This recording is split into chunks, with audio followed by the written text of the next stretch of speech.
వ్యక్తులను బట్టి పదవులకు ఇవన్నీ రావాలి కానీ పదవిని బట్టి మనకి ఇవన్నీ వచ్చేది కాదు. ఆ శ్రేణిలో మీరందరూ ఉండాలి. మీ జిల్లాలో మీరు కార్యక్రమాలు చేయండి. కార్యక్రమాలు చేస్తే మీకు వస్తుంది. మీ టైంలో గ్రంథాలయంలో ఇది చేశాము, ఇది చెప్పుకోదగిన కాలం అనేటటువంటి తీసుకురండి. మీరు అందరు కూర్చోండి, ప్లాన్ చేయండి. గ్రంథాలయాలు ఏమున్నాయి, ఎన్ని ఉన్నాయి, అసలు గ్రంథాలయాలు లేకపోతే చరిత్ర ఏడుందా? చరిత్ర అంతా ఎవరో పెద్దలు రాసిందంతా గ్రంథాలయాలు అందులో పెట్టి ఫోటోలు తీసి మీరు నాకు పెడతా ఉండండి, లేదు జనానికి పెట్టండి. అన్నగారి మీద అద్భుతమైన 5 గ్రంథాలు రాశాం. ఆయన చారిత్రక ప్రసంగాలు అంటే ఆయన పార్టీ పెట్టినప్పుడు ప్రజల్లో తిరుగుతున్నప్పుడు ఈ మొత్తం రాశాం. ఆయన అసెంబ్లీలో మాట్లాడి రాశాం.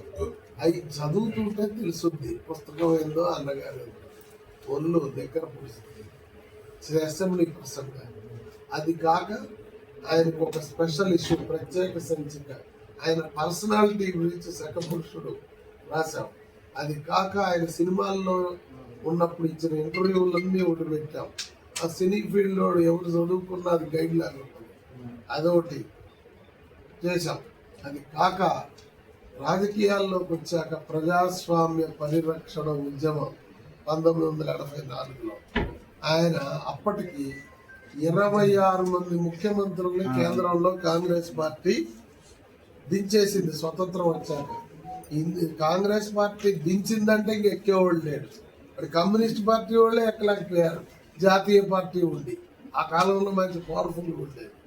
అట్లాంటిది ఒక్క ఎన్టీఆర్ మాత్రమే 27వ ముఖ్యమంత్రిగా ఆయన్ని దించేస్తే నెల రోజుల్లో మళ్ళా ముఖ్యమంత్రిగా ఆమె చేతులతో ఆమె పెట్టాల్సి వచ్చింది. ఇది ప్రపంచ చరిత్ర. ఒక రాష్ట్రంలో జరిగే ఈవెంట్లని ఎప్పుడు ఇతర దేశాల్లో ప్రపంచ వార్తా సంస్థలు చెప్పవు. మొట్టమొదటి తెలుగు జాతి ఔన్నత్యం అన్న ఎన్టీ రామారావు గారికి గెలిచినప్పుడు, ఆయన్ని దించినప్పుడు, మళ్ళా ఎన్నుకున్నప్పుడు మాత్రమే ప్రపంచంలో అన్ని దేశాల్లో వార్తలు అయినాయి. ఏందిరా రాష్ట్రం న్యూస్ అని. అన్నగారిని దించినప్పుడు 80 దేశాల అంతర్జాతీయ విలేకరులు వచ్చారు.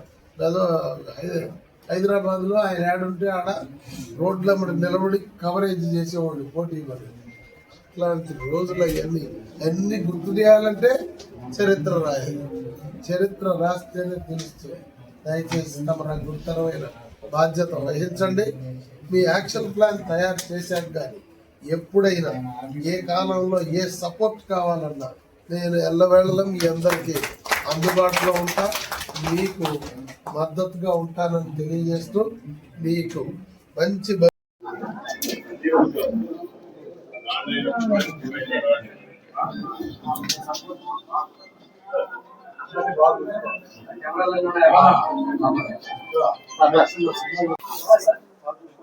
నమస్కారాలు.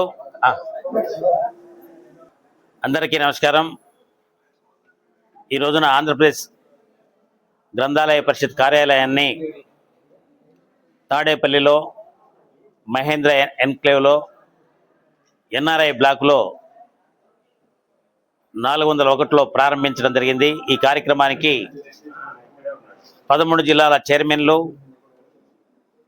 ఈ కార్యక్రమానికి వచ్చినందుకు నేను ప్రతి ఒక్కరికి కూడా హృదయపూర్వకంగా చంద్రబాబు నాయుడు గారు, పవన్ కళ్యాణ్ గారు, లోకేష్ గారి తరపున మా వాళ్ళకి హృదయపూర్వకంగా నేను ధన్యవాదాలు తెలియజేస్తా ఉన్నాను. మేమందరం ఒక టీమ్గా గ్రంథాలయాల్ని గత ప్రభుత్వం పూర్తిగా నిర్వీర్యం చేసింది. ఆ నిర్వీర్యం చేసిన దాన్ని ఏ విధంగా గతంలో ఎన్టీ రామారావు గారు ఏ విధంగా ప్రాధాన్యత ఇచ్చి గ్రంథాలయాలను ఏర్పాటు చేశారో అదేవిధంగా చంద్రబాబు నాయుడు గారు కూడా వారు మంత్రిగా ఉన్నప్పుడు ఇదే శాఖ వారిలో ఉండేది. అదేవిధంగా ఇప్పుడు నారా లోకేష్ గారు వారి సారథ్యంలో గ్రంథాలయాల్ని బాగా అభివృద్ధి చేయాలని చెప్పేసి మంగళగిరిలో ఏదైతే టెక్నాలజీ తోటి కూడినటువంటి గ్రంథాలయాన్ని ప్రారంభించారు. రాష్ట్ర గ్రంథాలయాన్ని కూడా 2 సంవత్సరాల్లో 2 లక్షల ఎస్ఎఫ్టీ తోటి 5 ఎకరాల్లో కనీవిని ఎరుగని రీతిలో ఇప్పుడు నూతనంగా యువకులు ఏ విధంగా అయితే కోరుకుంటున్నారో వారికి అనుగుణంగా ఉండేటట్టు కాంపిటీషన్ ఎగ్జామ్స్కి తగిన విధంగా టెక్నాలజీతో కూడినటువంటి గ్రంథాలయాన్ని ఏర్పాటు చేయబోతున్నందుకు నేను లోకేష్ బాబు గారికి, పవన్ కళ్యాణ్ గారికి, ముఖ్యమంత్రి గారికి, అదేవిధంగా కేంద్రంలో ఉన్నటువంటి నరేంద్ర మోడీ గారికి మా అందరి తరఫున కృతజ్ఞతలు తెలియజేస్తున్నాం.